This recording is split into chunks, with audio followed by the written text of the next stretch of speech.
وكفى وسلام على عباده الذين اصطفى أما بعد فقد قال رسول الله صلى الله عليه وسلم للمؤمن على المؤمن 6 خصال يعوده إذا مرض ويشهده إذا مات يجيبه إذا دعاه ويسلم عليه إذا لقيه ويشمته إذا عطس وينصح له إذا غاب أو شهد أو كما قال عليه الصلاة والسلام. میرے محترم بزرگ و دوستو، ابھی میں نے آپ حضرات کے سامنے حضرت نبی کریم صلی اللہ علیہ وسلم کا ارشاد مبارک پڑھا ہے. اسی کے ذیل میں چند باتیں عرض کرنے کا ارادہ ہے. اللہ تبارک و تعالیٰ میری زبان سے وہ باتیں نکلوا دے جو ہم سب کے لیے نافع ہوں. جو حدیث پاک پڑھی ہے اس کا ترجمہ ہے، حضرت نبی کریم صلی اللہ علیہ وسلم نے ارشاد فرمایا کہ ایک مسلمان کے دوسرے مسلمان پر 6 حقوق ہیں. سب سے پہلا حق یہ ہے کہ جب وہ بیمار ہو تو اس کی عیادت کرنے جائے. دوسرا حق یہ ہے کہ جب وہ انتقال کر جائے تو اس کے جنازے میں شریک ہو. تیسرا حق یہ ہے جب وہ دعوت دے تو اس کی دعوت کو قبول کیا جائے. چوتھا حق یہ ہے جب اس سے ملاقات ہو تو اس کو سلام کرے. اور 5واں حق یہ ہے جب اس کو چھینک آئے تو چھینک کے جواب یرحمک اللہ کے ذریعے سے دیا جائے. اور 6واں حق یہ ہے کہ اس کے ساتھ خیر خواہی کی جائے، خواہ وہ جو ہے غائب ہو یا حاضر ہو. یہ حضرت نبی کریم صلی اللہ علیہ وسلم کا ارشاد مبارک پڑا ہے.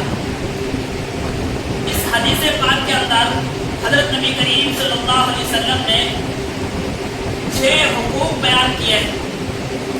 عام طور سے اکثر لوگ ان حقوق کو جانتے ہیں اور اس کے مطابق عمل بھی کرتے ہیں، لیکن بعض چیزیں ایسی ہیں کہ ان کو جو ہے پورے اصول کے مطابق، پورے حدود و قوانین کے مطابق ان پر عمل نہیں کر پاتے ہیں. اس بنا پر جو ہے میں تھوڑا تفصیل کے ساتھ اس کو بتانا چاہتا ہوں. ایک بات سمجھ لیجیے کہ اللہ تبارک و تعالیٰ نے جتنی بھی عبادات رکھی ہیں، خواہ وہ نماز ہو یا روزہ ہو یا زکوٰۃ ہو یا حج ہو، ہر ایک کے لیے حدود اور قوانین مقرر کیے ہیں. اگر اس عبادت کو حدود اور قوانین کے مطابق ادا کیا جائے تو وہ عبادت صحیح طریقے پر گویا کہ ادا ہو گئی.